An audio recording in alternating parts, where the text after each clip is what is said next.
The passport slammed shut. Denied. The sound cracked across the quiet consular room like a gunshot, and Amara's heart dropped with it. Officer Kim didn't even look at her when he slid the blue booklet back across the counter. His mouth was a thin line, his eyes already moving to the next applicant behind her. "Application lacks credibility," he said, voice flat, rehearsed. "Next." Amara didn't move. Her fingers stayed on the counter, inches from the passport that held her little sister's life inside it. For 3 months, she had slept 4 hours a night, working the day shift at the General Hospital in Port Harcourt and the night shift at a private clinic, because Grace's doctors in Nigeria had said the same thing. "We cannot do this surgery here." The only pediatric cardiothoracic specialist who had ever successfully repaired the defect in a child under 10 worked at a San Medical Center in Seoul. The invitation letter was in the file. The hospital had reserved an operating room. The deposit was paid. $12,000, every naira of it raised by neighbors who sold airtime, by church members who skipped meals, by Talu who sold her only sewing machine. "Wait," Amara said. Her voice came out smaller than she wanted. "Sir, please, my documents." Officer Kim sighed like she had asked him to move a mountain. He tapped a finger on the glass. "Miss, I have 15 more interviews before lunch. You were given adequate time to present your case. The decision is final." Behind her, a man with a German passport was already stepping forward. He placed his documents down, and Officer Kim's entire face changed. He smiled. He asked about the weather in Munich. He stamped the visa in 90 seconds. Amara picked up her passport. The word DNIED was stamped in red across the page where the visa should have been. It felt hot in her hand. She walked out of the consular room on legs that didn't feel like hers. The waiting area was full. A woman from Ghana caught her eye and looked away quickly. A boy from Cameroon mouthed, "What happened?" Amara couldn't answer. She pushed through the double doors and out into the Abuja heat. She made it to the parking lot before her knees gave out. She sat on the curb beside a black SUV with tinted windows and cried. Not the loud kind. The kind that comes from deep in your chest when you realize that hope is a physical thing and it can be crushed. She pulled out her phone. 1 bar. She dialed the number for the International Patient Coordinator in Seoul.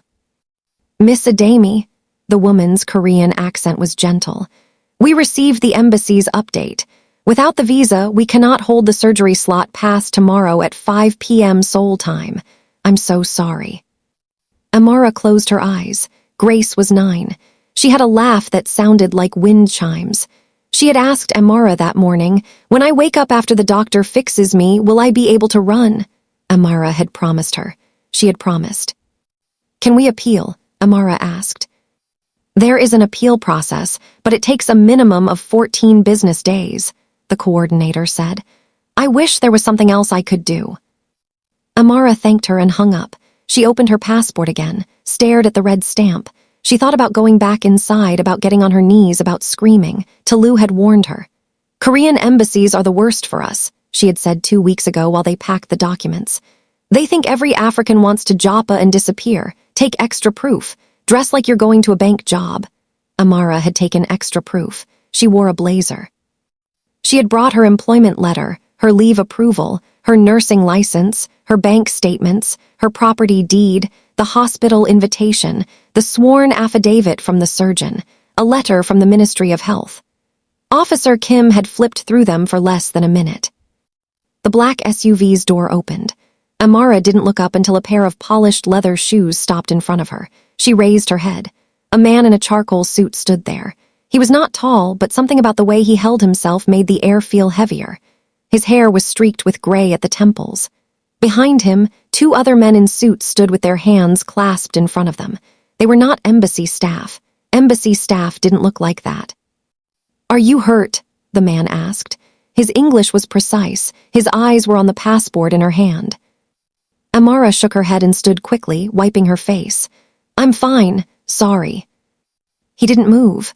One of the men behind him stepped forward and opened the SUV's rear door, but the man in the charcoal suit held up a hand. He was looking at the red stamp. "Why did they deny you?" he asked. It wasn't the question she expected. Strangers in Abuja didn't ask. They avoided eye contact with crying women at embassies. "They said my application lacks credibility," Amara said. The words tasted like metal. The man's jaw shifted just a little. "What is your name?" "Amara Adami." He nodded once like he was filing the name away. "Wait here," he said. Then he turned and walked toward the embassy doors. The two men followed. The SUV stayed. Amara didn't know why she listened. Maybe it was the way he said it, not like a request, like a fact. She sat back down on the curb. Her phone buzzed. Tolu. "Where are you? Did you get it?" Amara typed with shaking thumbs. "Denied. He didn't even read the letter." Tolu called instantly. "I'm coming. Don't move. Don't talk to anybody else. I'm calling that lawyer my cousin used." "Tolu, it's over. The surgery is tomorrow." "Nothing is over until Grace is home," Tolu snapped. "Send me the officer's name." Amara didn't know his name. He didn't wear a name tag. She looked back at the embassy doors. The man in the charcoal suit had disappeared inside. Inside, the temperature was 20 degrees colder. Park Yi-hyun walked past the line without slowing down. The consular staff at the front desk stood so fast her chair rolled back. "Chairman Park," she stammered. "We were not informed you were visiting today." Yi-hyun didn't stop at the desk. "Where is your head of consular services?" "Sir, he's in a meeting with." "Get him." The woman picked up her phone with hands that shook. Within 30 seconds, a door opened and a man in his 50s hurried out, adjusting his tie. "Chairman Park, this is an unexpected honor. How can we assist you?" "I'm here for a personal matter," Yi-hyun said. "I will wait." He turned and walked into the general waiting area and sat in one of the plastic chairs. The entire room went silent. The applicants stared. The staff stared. A chairman of Park Group did not sit in general waiting. He sat in private lounges with tea. The head of consular services bent at the waist. "Sir, please, the VIP room is this way. Let us." "No," Yi-hyun said. "I prefer here." His eyes found the glass doors, through them. He could see Amara still sitting on the curb. She had her head in her hands. "That woman," he said. "The one outside, why was she removed?" The head of consular services glanced at the desk officer, who went pale. She whispered something. The head of consular services forced a smile. "Sir, there are many applicants. Some do not meet the requirements.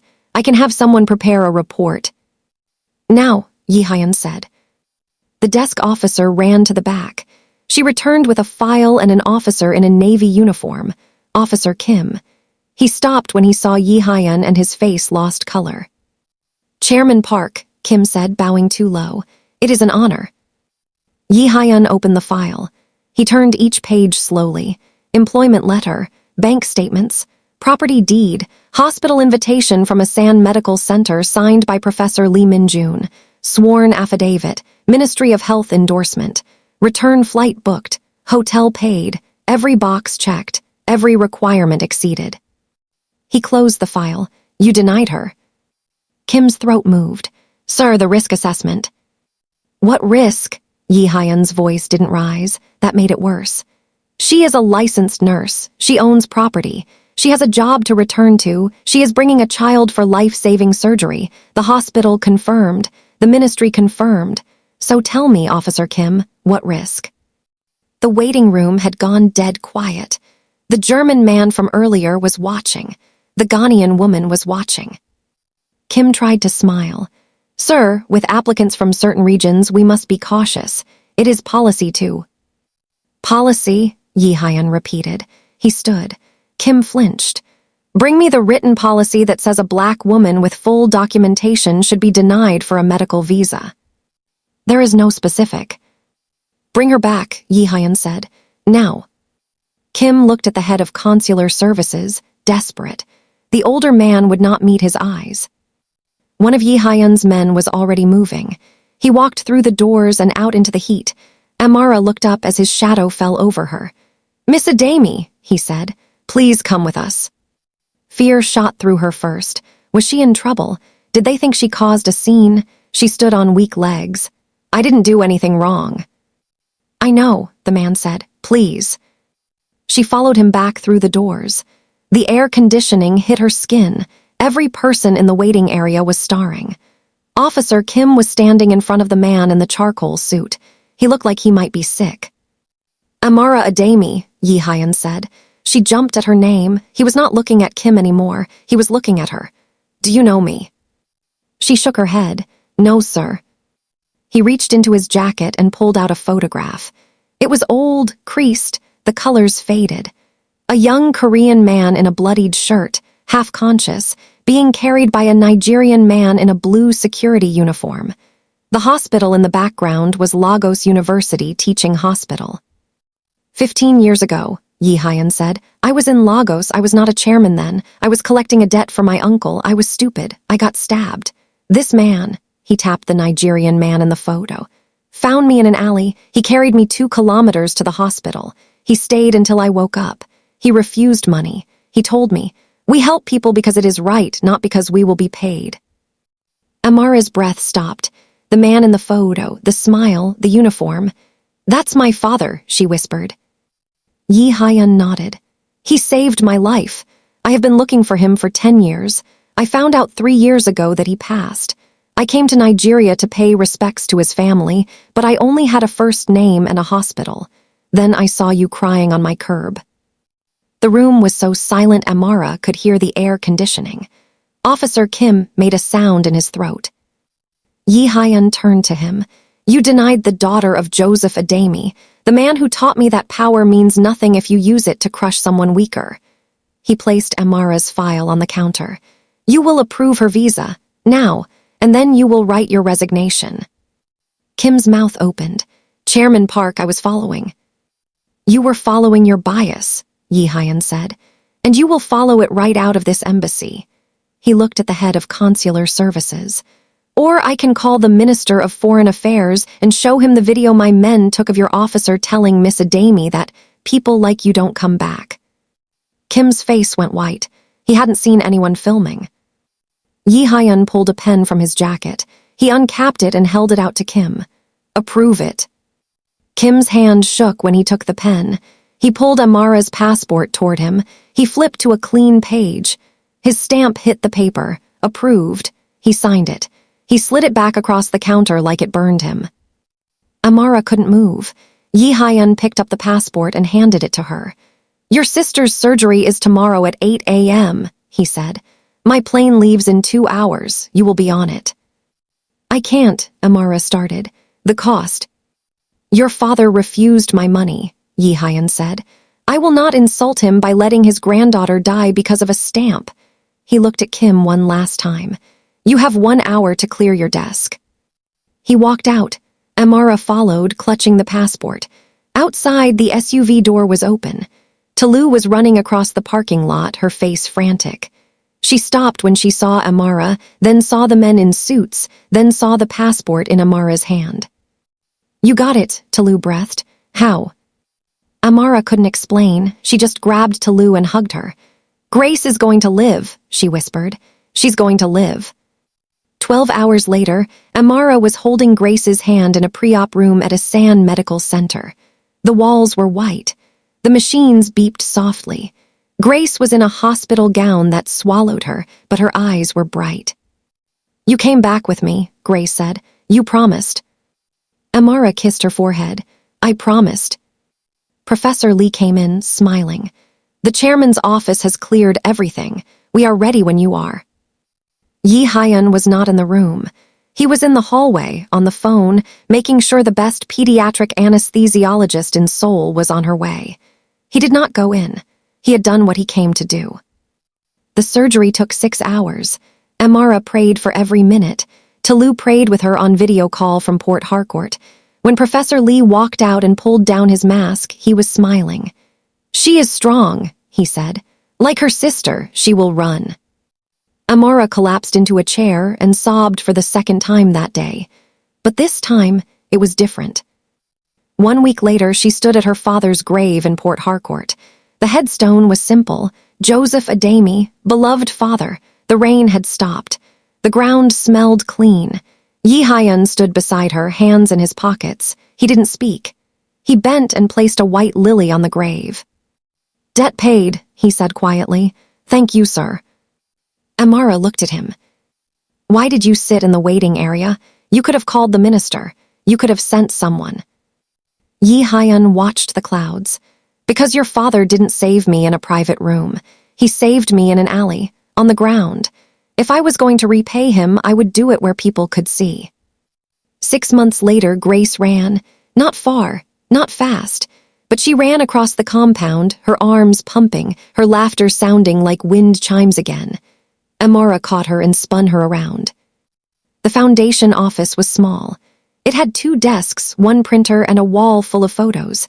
Kids from Nigeria, Ghana, Kenya, Uganda, all of them holding passports with approved stamps, all of them smiling after surgery. The sign on the door said ADYEMI Medical Access Foundation, funded by Park Group. Officer Kim worked security at a mall in Incheon now. He saw Amara on the news once. She was speaking at a UN conference about visa equity. He turned the channel and looked away. If you've ever been judged by your passport, comment where you're from. If you believe kindness should have no borders, hit like. And if you want to see how Amara helps the next family, subscribe and turn on notifications. Because this story isn't over. Grace was the first. She won't be the last. And if you're still watching, thank you. The world changes when we don't look away. Share this with someone who needs to know that one person can change everything. I'll see you in the next story.